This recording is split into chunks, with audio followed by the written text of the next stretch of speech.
Welcome to the new Cyber Frontier, bringing you the latest news and initiatives that focus on the development of cybersecurity economics. You don't have to be a computer or cybersecurity expert to get plugged in. Your host brings it straightforward, asks the tough questions, and brings the cyber world to a level of understanding for everyone. You can find us on the web at www.newcyberfrontier.com. Now join our host as he introduces the topic for today's new Cyber Frontier. All right, hello everybody. This is a new edition to New Cyber Frontier, and today I'm your host, Timothy Montgomery, and with us today is Amit, Serper, Serper, S-E-R-P-E-R. See, I told you I messed it up. I always seem to do that myself. Gotcha. Okay, so Amit, we're going to be discussing some cybersecurity research. I think that's really what we're always interested in. Anything any facet in cybersecurity on this show, and our listeners usually just gobble it up. And so we get a lot of interesting people coming across and done a lot of interesting interviews. So you're going to be added to the group there, and so have some tremendous fun. So let me activate my little timer so we don't get carried away in conversation, and have to put pauses in there. So Amit, tell me a little bit about yourself. What are you doing these days, and where's your background at? So, as you can tell by my name and perhaps a little bit from my accent, I am originally from Israel. I've been living in the States for the past 6.5 years now, Okay. With my wife and now my little baby daughter. Awesome. I'm based right outside of Boston in the suburbs. It's nice. There's interesting seasons here. There's actually 4 seasons, which is not what I'm used to from living in the desert in Israel. Israel, right? I've been a security researcher for pretty much for the majority of my or the entirety of my adult life. I turned 36 recently, and officially I've been doing it since I was pretty much a teenager, but officially my career started around the age of 19. In Israel, in case you don't know, military service is mandatory.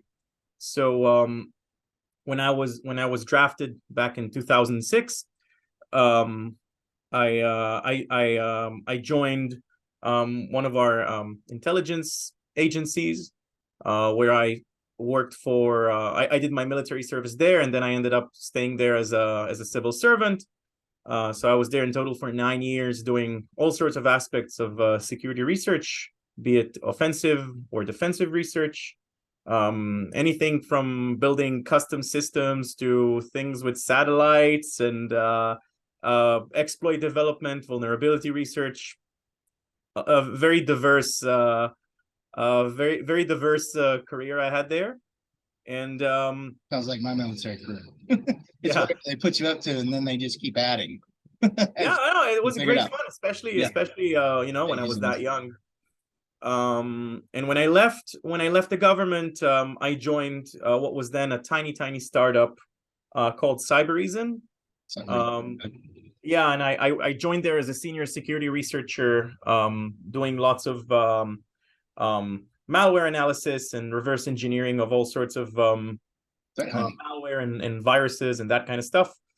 And with Cybersecurity, I actually moved to the US to build out the research outfit here in Boston. And I was at Cybersecurity for 6.5 years in total. Yeah. Doing all sorts of stuff from incident response to malware analysis. And if you remember NotPetya, I had a minor role.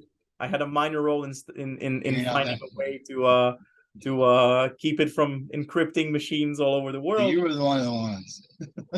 What's that? So you were one of the ones that stopped it. Yeah, according to the media, I was the one. Oh, that's even better. Yeah, and after Cybersecurity, I joined another startup called Guardicore, where I was running the security research outfit here in North America. Later, Guardicore was acquired by Akamai, which is a gigantic company. So I stayed there for a few months, and then I joined Sternum, which is where I'm at now, doing a lot of security research and on IoT devices, which is what Sternum protects. So Sternum is an Israeli company, but I'm here in Boston representing. Awesome. So your decision to go with Sternum, was there any particular reasons? I mean, was that the next eventual step in evolution there for you for your career paths, or did you just kind of people, or how did you get with them? So there's multiple reasons. First of all, pretty much since I left the government, I was mainly involved with malware research and researching attacks on large organizations and complex attacks like nation state attacks and those sorts of things. And I wanted to go a little bit back towards the world of vulnerability research and IoT. The IoT field is something that I really like because it's a lot of really tiny computers that are doing a lot of things, and they are embedded, no pun intended, in throughout a lot of things in our lives. I mean, it could be whatever that's powering, the power meter that the power company puts in our house. It could be the router that enables you and I to have this conversation. There's many things in our lives have computer nowadays. Yeah. And in most cases, their security is pretty much trash. Yeah, you can say that. There's very minimal recommendations to harden anything. Exactly. And there's lots of vulnerabilities and lots of issues. And while, if you look at the endpoint, at the EDR market, at the endpoint detection and response market, you have a lot of companies that are pretty much all making the same products. It's, all of the EDR companies, legacy antivirus companies, all of those kind of things. Yeah. And it seems that the industry at large has a sort of a perception or a strategy on how to tackle and mitigate all of those issues when we're talking about, computers and servers. Yeah.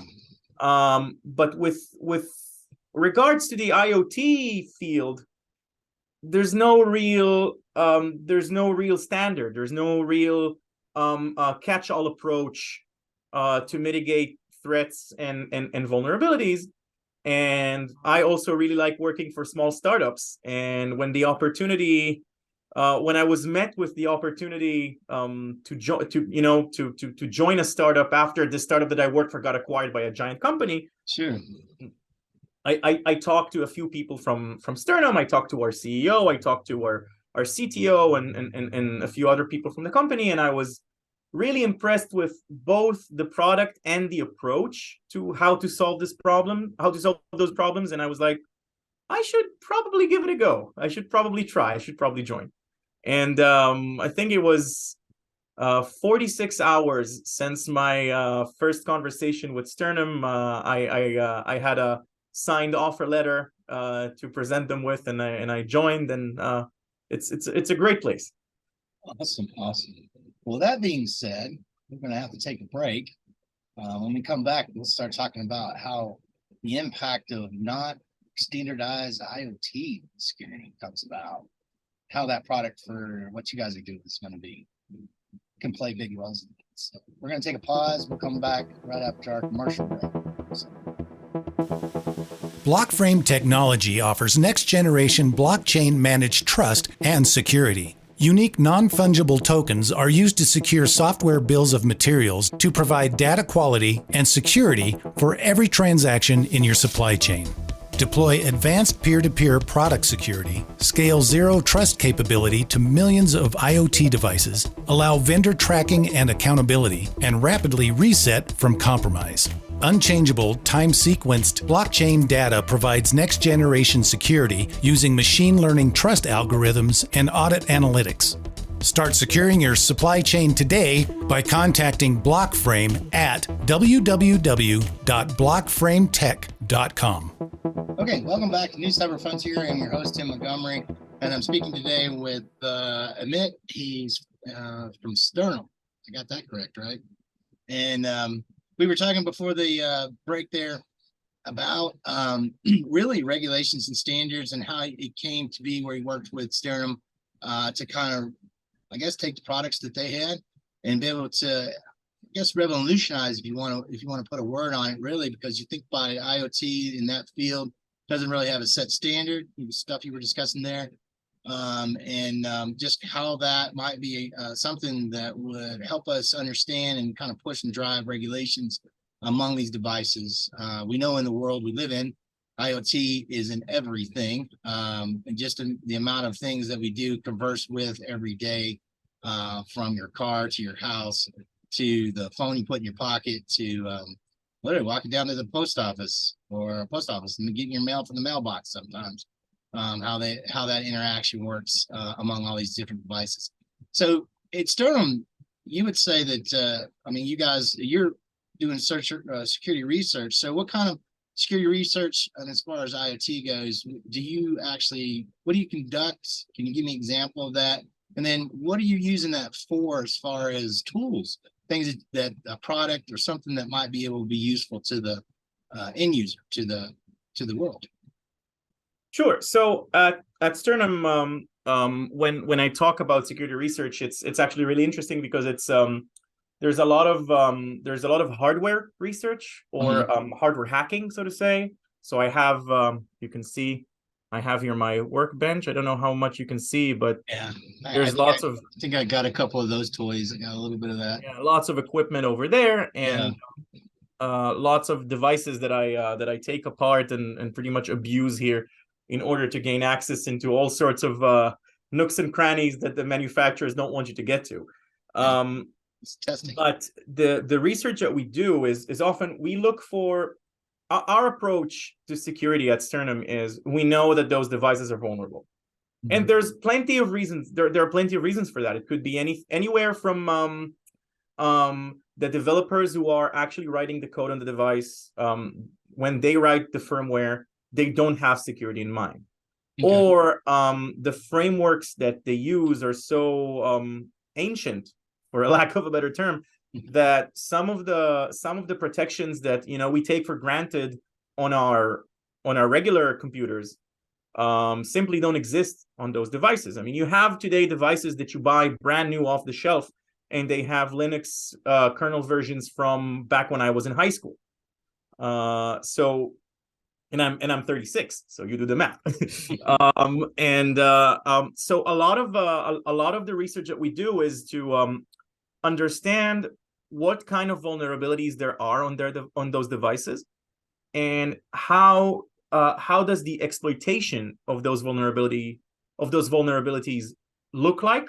And then we can not only detect when a vulnerability is being exploited, but we can also mitigate that exploitation before any damage happens.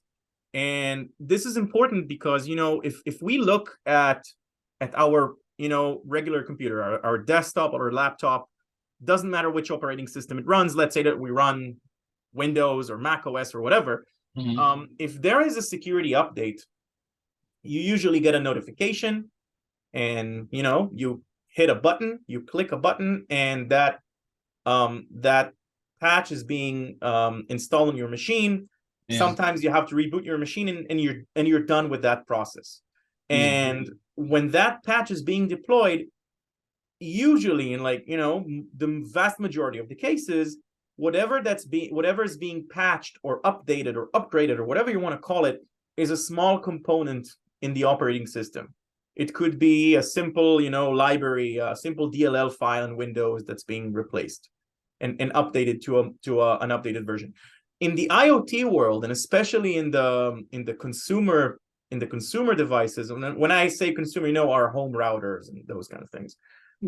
Whenever there's a patch, even if you want to update a tiny thing, let's say even like one line of code in the firmware, you end up basically replacing the entire firmware with a newer version Yeah, and that newer version may contain one single tiny change. Yeah. Now, the problem with that is that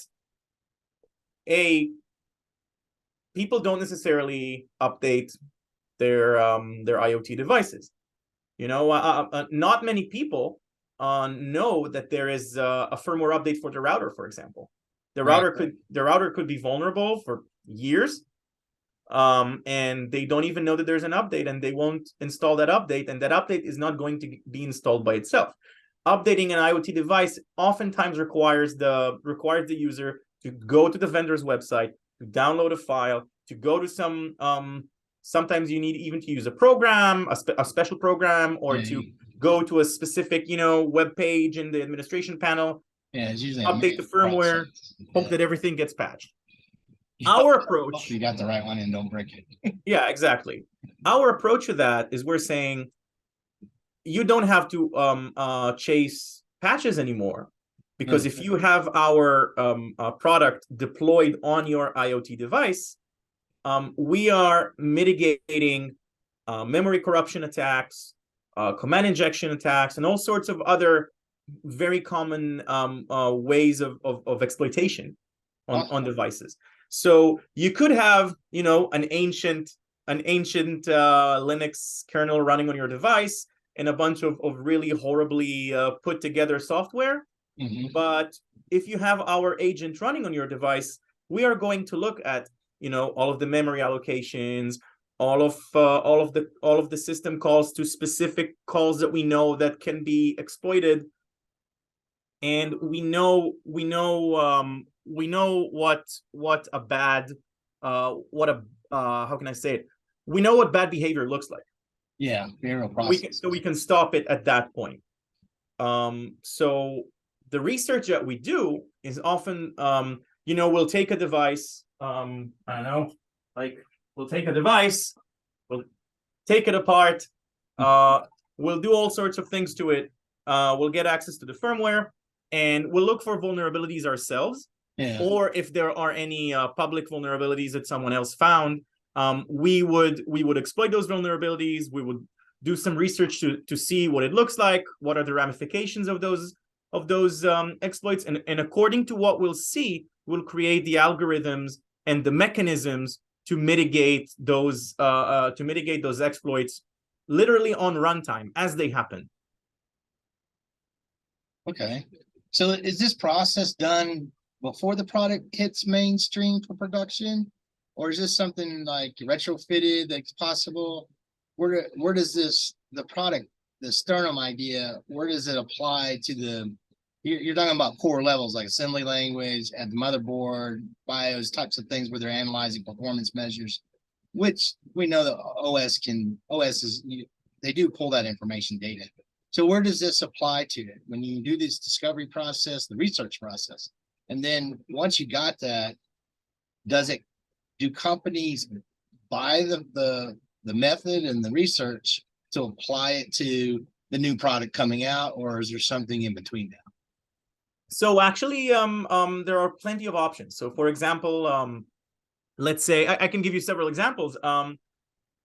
First of all, we have customers that deploy our solution as a part of their firmware when they build their firmware, right? So let's say, for example, I don't know, that your internet service provider will give you a modem or a router, that the ones that they provide you with. Yes. And if there are our customers, they will simply include our package as a part of building their firmware. So they'll build their firmware, and part of the process would be to include Sternum inside of it. And then the product that you're going to get, when you go to the store and pick up your modem will already be preloaded with our software. That is one option.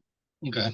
Another option is that we have customers from, again, all sorts of industry verticals, and they can buy, let's say, a network, a NAS device, for network storage. Yeah. And they want to protect that device.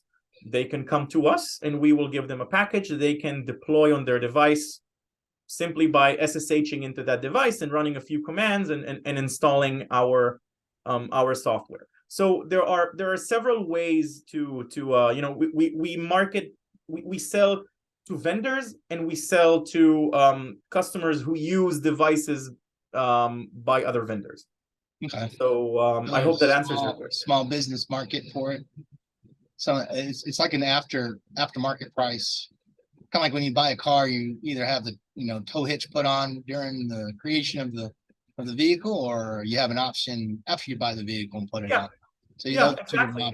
And even for example, if you're running a device that's based on OpenWRT, so OpenWRT is a Linux distribution that a lot of routers use, and a lot of embedded Linux devices are based on. So if you're running a device that runs on OpenWRT, you can actually go to our website and get a free version of our product that has some more limited features, but you can experiment with it. You can install it on your own device and see what it looks like, and get access to our web application, where you can see on our platform what's going on in your device. Were there any exploitation attempts? You can see the processes that are running on your device. So it's almost like a small EDR for IoT devices. Awesome. Yeah, it's like a triage device almost. Like you can view things and bounce it off, what your research establishes to see if there's probable vulnerabilities. So how would you know buying a product whether this was in it or not? How can you tell? Is there a way to really know that? Or because most of us, I'm sure, when for the consumer, you mean? For a consumer? Yeah, for a consumer, when they buy a product, how do they know something like this has been added into given firmware or into whatever the interface is for the design of it? So, well, as far as I know, when a consumer buys an IoT device nowadays, there's very little information for the consumer to know about what's running on the device that they've just bought, which is another problem in its own. Yeah, I agree. So there is no way for you, if you go now to the store and you buy a router off the shelf, unless they're trying to sell you something with that router, saying, oh, add $25 a month and you get this. There's no way for you to know really what's running on your device. We as of now, we don't yet sell our product doesn't really come bundled in with like a big box vendor that you can know. So there's no real way for your average consumer to know that their device is being protected by Sternum. Hopefully that'll happen one day, but we are not there yet. We are in business, and we are selling to several vendors and several companies in very specific industry verticals, but the average consumer yet doesn't have access to our platform, unless, as I said, it's an OpenWRT device that you want to experiment with, and then you can do that from our website, and you can take it from there. Okay, that's interesting. We're gonna have to take a break here, so as we come back from our break, we'll discuss more. So let's take a short break. Blockframe Technology offers next-generation blockchain-managed trust and security. Unique non-fungible tokens are used to secure software bills of materials to provide data quality and security for every transaction in your supply chain. Deploy advanced peer-to-peer product security, scale zero trust capability to millions of IoT devices, allow vendor tracking and accountability, and rapidly reset from compromise. Unchangeable, time-sequenced blockchain data provides next-generation security using machine learning trust algorithms and audit analytics. Start securing your supply chain today by contacting Blockframe at www.blockframetech.com. Okay, welcome back from NewCyberFrontier. I'm your host, Tim Montgomery, and today we're talking to Amit. He's from Sternum. Sternum's products, looks like the security research he does to apply to IoT and their devices, among what we understand is not really a good standardized or regulated way of applying security across the board for all IoT devices. Very interesting concept behind use of that security research to apply a real world scenario, real world case, user case for protecting devices that we consider to be under the umbrella of IoT. So I'm interested to understand a little more about it. But so what would you say some of the biggest changes since you started, doing work like this in the IoT world itself? I know when we first started, you would hear crazy stories about how embedded viruses would trigger, denial of service attacks against exchanges and things like that. So you hear this crazy Frankenstein story about how the LG refrigerators attacked Oracle and their exchange. That was crazy. So I'm sure we've come a little further than that today from then. That had to be 15 plus years ago now. So unfortunately, we haven't. Well, you're still working at it, right? No, those things still exist, and as I mentioned when we started the interview, the security on the majority of those devices is really not good. Yeah. The development standards are, you have things that you haven't seen in regular computers in like 15 years. Those kind of attacks and vulnerabilities are still relevant to things you can buy at stores right now. And those things, as you mentioned, they still exist. I mean, you have all sorts of botnets that are targeting IoT devices. It could be DDoS botnets. It could be crypto mining botnets. There's tons of routers out there in the world right now that are running all sorts of Monero miners on them without the owners even knowing. And the way that those robots, the way that those things get to those devices is by exploiting vulnerabilities that I honestly can't believe that they still exist. And we see those things all the time in brand new devices, fully patched devices. I have like 1, 2, 3, 4, 5, 6 devices here right now that are literally brand new that I go to the store and I buy them and I go home and I take them apart. And you just find those things. And some of the things that you find are not even exploits. Some of the things that you find are actually backdoors that were put there by the vendor ahead of time for whatever reason. Right. It's normally a backdoor when you do development. Yeah. So you're supposed to remove it, but exactly. Yeah. So it's either backdoors that were forgotten or backdoors that weren't meant to be discovered. Yeah. For example, a few years ago, before even Sternum existed, I was doing some research on a device, and that device, it was a router, if I recall correctly. And when I reverse engineered its firmware, I saw that it has a web page that is accessible only by typing a really, really, really long URL. Like it's not something that you can find by mistake. You have to know what you're looking for, like a big 200 character long string. And if you use your browser and you go to that URL on the device, you would just get a shell in your browser on the device where you can execute commands as root on that router. Now that was a backdoor that was left there by the vendor, either on purpose or not on purpose, who knows. Because most of those things are usually coming from China, and there's plenty of things that China does, whether they're malice stuff that seem not to be so correct, like they're doing things on purpose. But exactly. Really can't tell whether it was okay, I get it, no, maybe not, type thing. They dance on that line, don't they? Yeah, exactly. So you have a lot of products that have those issues, and it's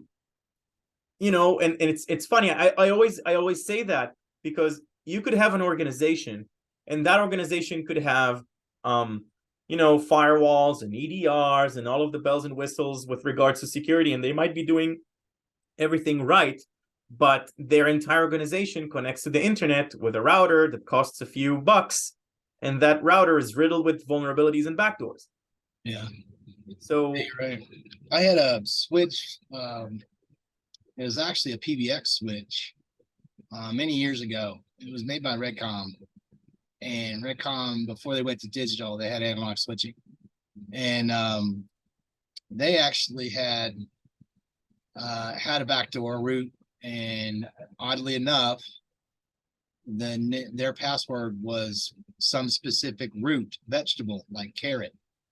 That's the only way I knew that was because the gentleman I worked with was on contract with me, but he had worked Redcom switching for 13 years and was a part of the company for a while, and he knew this to be a practice. So it was something that they did it on purpose, and there was reasons why, because when you're out there isolated and you can't get into these things and all else fails, this is going to be needed. But who would know that unless you worked for Redcom, I guess. So it's quite interesting how those things get left in place all too often. I have a NAS device here. It's on the floor to the left of me. I'm not going to name any names. Yeah. We installed our product on that specific NAS device, and within moments, our product found a vulnerability. But you could only exploit that vulnerability once you're authenticated. So we were like, oh, we wonder if we can turn it into like an unauthenticated vulnerability. And when I started reverse engineering the firmware, I saw that in the firmware there is a function that's called enable backdoor. Yeah. Straight up. Yeah. And there's a certain way. There's a certain way to trigger that backdoor, and once you trigger that, you can gain access to the administration panel and leverage that other vulnerability and have code execution as root. So those devices are riddled with those things. And what gives? I mean, I guess the product, if all else fails, right? It's one of those doomsday scenarios. Basically, the product fails. How else do you get into this thing? They provide some last ditch effort. And that's what it is a lot of times. Could be. You think, why would they leave it there? Listen, I've seen some crazy things. I mean, some of those things are legitimate. Some of those things, they have a purpose. But some of those things were just left there. And, I remember watching years ago, and I think it was 2011 or 2012 in DEF CON, I watched a talk about a series of vulnerabilities in one of the big what's their name? A big Chinese router vendor. I forgot the name of the vendor. Pepwave. Sorry? Pepwave. No, it was Huawei. Oh, I'm gonna forget. I'm pretty sure it was Huawei, and that was like 10 years ago. And the person on the stage was showing, I think, like 12 or 13 remote code execution vulnerabilities. Yeah. And at the Q&A stage, after his talk, some guy at the audience said, did you find any backdoors? And the guy says, like, who needs a back door when you have 12 different the front door is open. So it's a trick question. I often get asked that, do you think it's why are those things in there? And honestly, I don't have an answer for it, but I also don't think it matters, because the in the grand scheme of things, it leaves the users with an insecure device, and the users don't even know that those things are in there. But all it takes is one security researcher to find those backdoors, vulnerabilities, call them whatever you want, and then you have another botnet. And that thing actually happened to me back in 2017. Myself and a good friend of mine, we found two very critical vulnerabilities in a series of security cameras. And it was a generic security camera that's being manufactured by a vendor in China.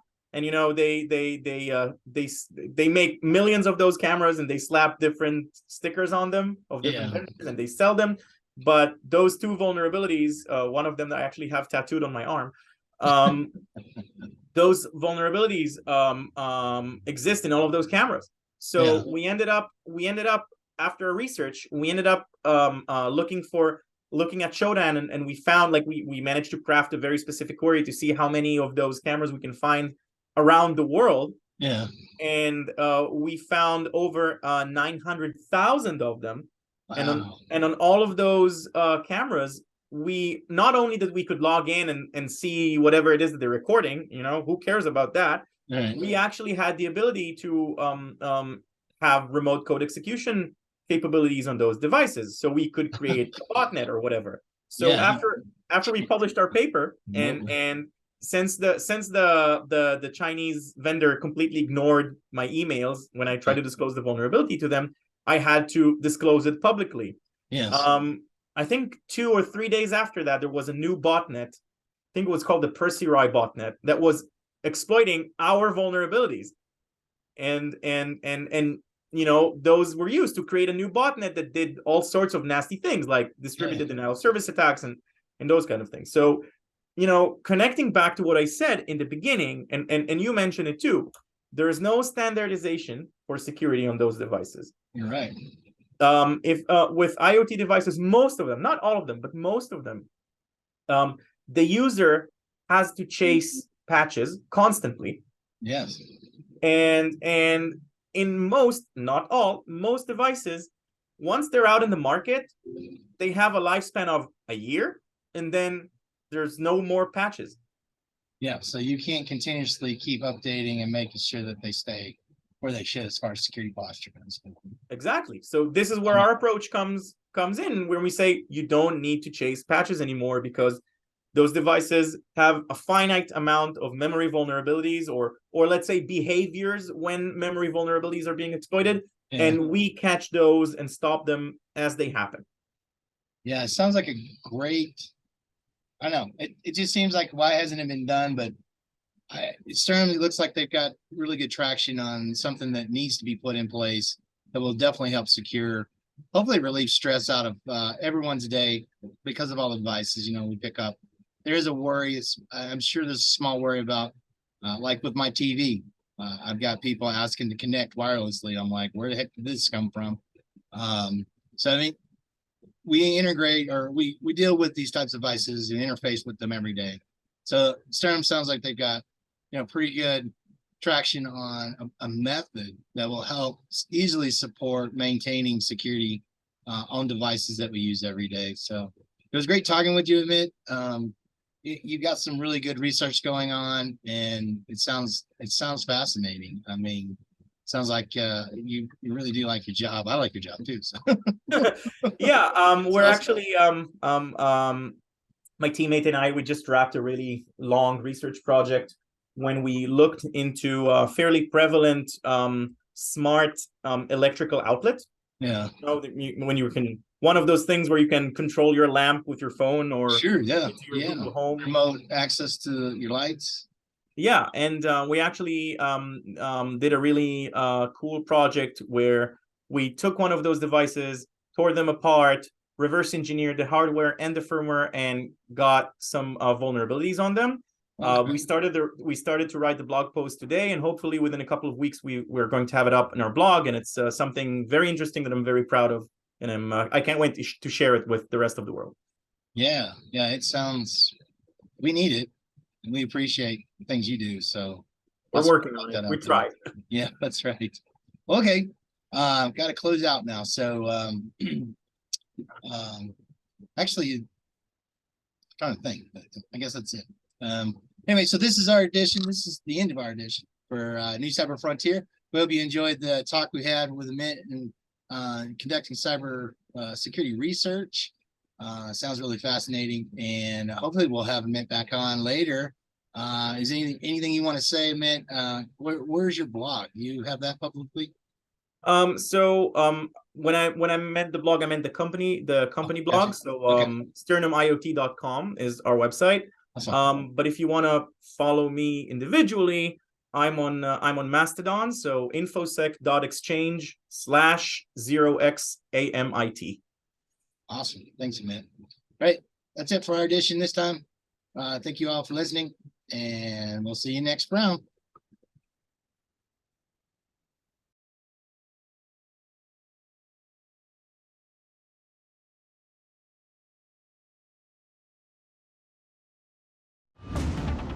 We hope you have enjoyed this episode of New Cyber Frontier. Remember to get involved. Often we think that someone else will handle privacy and security in the virtual world, but you are the only one truly in command of your virtual fate. Join our mailing list so we can keep you informed of breaking news and new releases. If you have an idea, if you have a question that you would like to hear answered, or if you want to get involved with our efforts, reach out to us at NewCyberFrontier.com. We also encourage you to visit our sponsors' links, as they are the ones that really make this show possible. I want to thank each of you for supporting the show, and we look forward to seeing you back for the next episode of New Cyber Frontier.